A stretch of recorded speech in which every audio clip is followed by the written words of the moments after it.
Alright, so now let's open the MLR project that we created last time. Right, so we used the Toyota Corolla data set, and we used only few. We didn't use all of the variables. Okay, the variables that we used were these.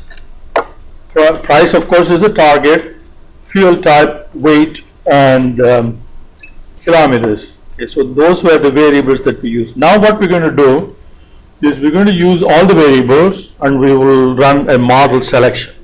Okay, so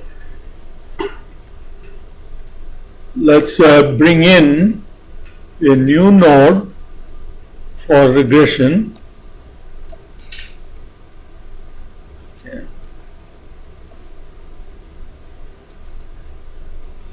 Let's rename the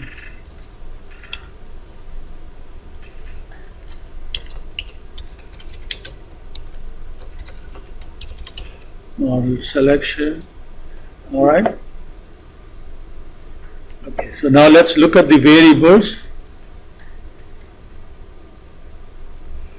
Okay, so the price of the variable, okay, so that's our target. Okay, now all other variables are a default. Okay, so the default is yes, we're using the variable. Okay, so the model is rejected because there are too many values there, and the rest are there. So there are some nominal variables, there are binary variables, and interval variables. Okay, if you look at the variables here, then you see the role is input, and that's the default. So model is rejected, and number of cylinders is rejected because it has the same value all the way through, unison, so which means it's not going to be useful at all. Okay, so now we need to make sure that this is linear regression. So when you have interval target, it should be linear regression. If it is class target, there is nominal target or binary target, then it should be logistic regression. Okay. Then we have some additional model effects that we can automatically build. Okay. The main effects, okay, so that means all the predictor variables that are with role as input. Right? So we saw here, okay, everything that is input, okay, so that is main effect. Okay, so that's what that is. Okay. Now we can, right now the two parameters, two-factor interactions and polynomial terms, okay, so they are set to no, so no additional variables will be generated. But there are instances where these additional variables may improve your predictive ability. Okay, so now two-factor interactions, so these are for, if you go down, you can read what it means. So includes in the model all two-factor interactions for class variables set to use, which means set to use means use in the modeling, which means the default is yes. Okay, so and it is for class variable. Okay, so that means you're multiplying. Suppose if you have a binary variable and another binary variable, then you multiply the two, or any dummy variables. Okay, so you have a bunch of dummy variables, so you multiply each of those dummy variables. So that gives you interaction. How does it interact?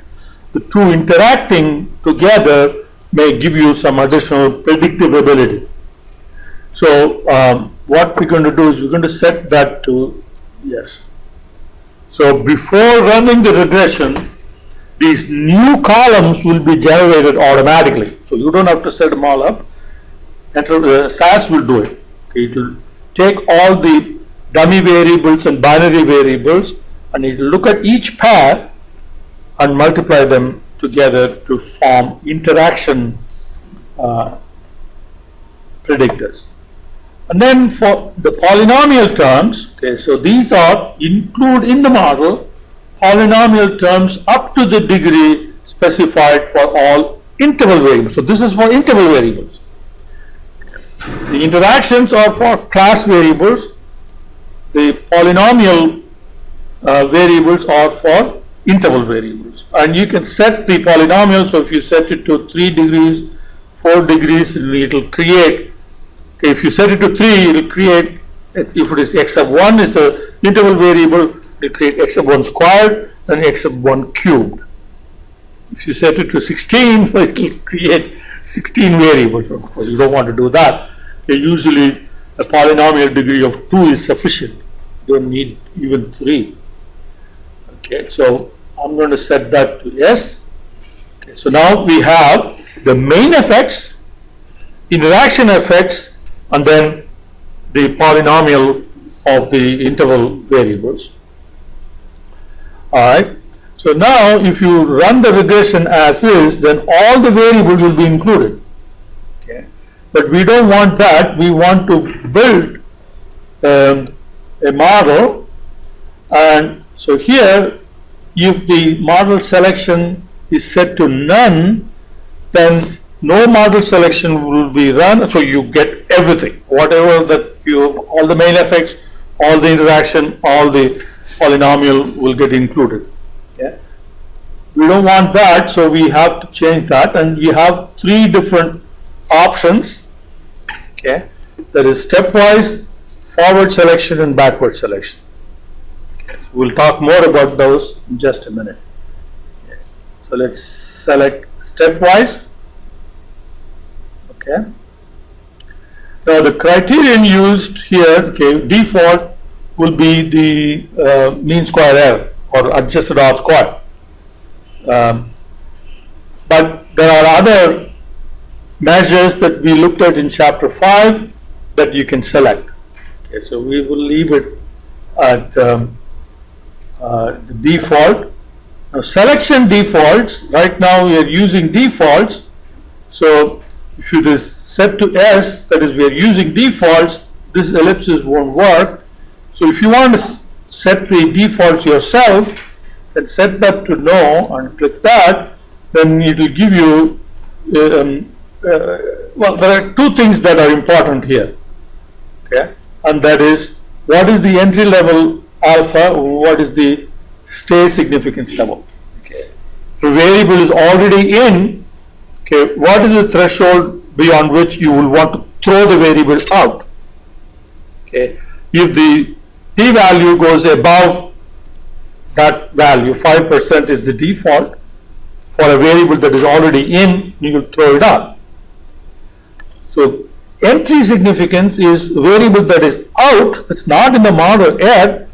Okay, to bring it into the model, okay, what should be the p-value for that? Okay, it has to be less than 0.05.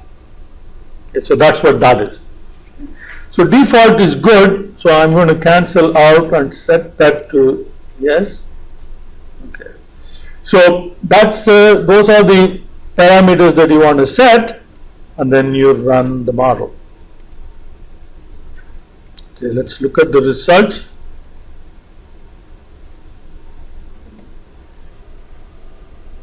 So you look at all these interactions and everything. So you end up with lots of variables here.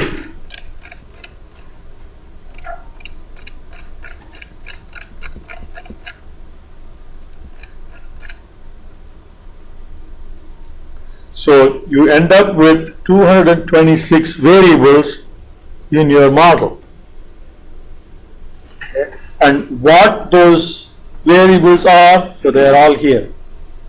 Okay. So there is central log, all right, and then the ABS times CD player, so that is the interaction there, the interaction term, ABS times parking assist, ABS times radio cassette, and so on. And then here you have board computer times manufacturing month. All kinds of crazy variables are getting included in the model. Okay. So what we're going to do now is let's decrease the number of possible variables and then see actually how this thing works when you don't include all these interactions and polynomial terms. Okay, but before that, let's talk about stepwise forward selection and backward